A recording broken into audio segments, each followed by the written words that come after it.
A big push is being made to get more children vaccinated against measles. It is, of course, a highly contagious disease, and to achieve herd immunity, 95% of people need to be protected. The problem is that there's nowhere in the West where that number is being met. In Bristol, only 84.3% of children under 5 are getting the MMR jabs. What's even more worrying is that if a child does get measles, they're highly likely to end up in hospital. Here's Pam Caulfield. The idea of events like this one in Easton is to encourage more people to have the MMR jabs. The NHS is particularly keen for parents to vaccinate their children, as a fifth of under 5s in Bristol are currently unprotected. There's been a couple of outbreaks over the last few years, and there have been some children who've been very sick with this, and some have gone to intensive care. And it's quite concerning seeing those numbers rise again, especially the vulnerable community, people who are immunocompromised, young babies and pregnant mothers. Research shows the vaccine uptake is particularly low among certain groups. So we basically seen the statistics, and we know, especially in the Somali community as well as the BAME background community, there are a lot of people that haven't had the MMR vaccine. People just wanted to be able to have a conversation with healthcare providers and health professionals within their own background and within their own community, because I felt like there was a mistrust in the studies that they had. Let's talk about the MMR vaccine. That's why Salma became involved in making this awareness video that's going to be translated into several languages. It also features Dr. Asha Mohammed, who is on the panel answering questions today. There's definitely been some misinformation in the past with Andrew Wakefield and his study that has been disproved, that has had some long-lasting effects on the views of, autism causing being caused by the MMR, which has been completely disproven. But we're still seeing those effects now, and a lot of people still believe that's true. Coming to this event has reassured Amira the vaccine is safe. She now plans to spread the word to other worried mums.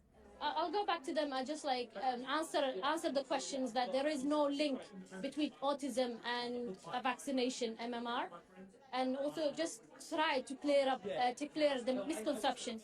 Currently, there aren't any cases of measles in Bristol, but with outbreaks in Birmingham and London, healthcare professionals say it's only a matter of time before it arrives here. Pam Caulfield, BBC Points West, Bristol.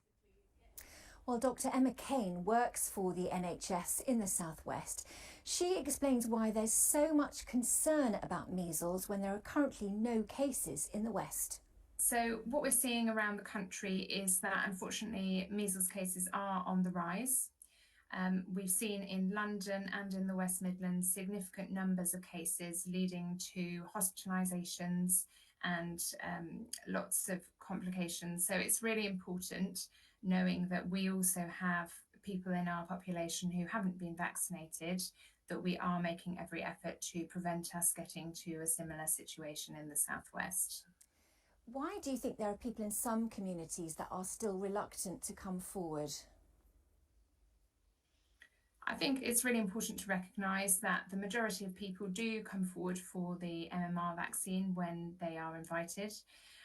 But understandably, like any medical intervention, you do need to make sure that you are fully informed about the risks and benefits. And it may be that for some people, they haven't had that conversation with a healthcare professional to have that discussion and have their questions answered. So that's what I would really be encouraging people to do, because many of those questions can be answered. 95% uptake of the vaccine is what's needed to get herd immunity. Now, every area in the West falls short of that. Do you think we'll ever get back to anywhere near that? I think that I am really hopeful that we can work together to improve vaccination rates across the South West. We have traditionally enjoyed really high levels of vaccination. As I said, most people do come forwards for their vaccination when they're called. But I think that there has been some shifts in confidence, I think it's fair to say, over the last couple of years. And we need to make sure that we are getting back on top of that people feel fully informed to make a decision about the vaccine. And that I think actually being able to see some of the cases and some of the impacts in other parts of the country is a bit of a stark reminder, because many of us haven't actually seen measles due to the success of our vaccination programme. So perhaps it's a reminder that we all need. Okay, yes, very, very important indeed. Dr. Kane, thank you so much for your time this evening. Thank you.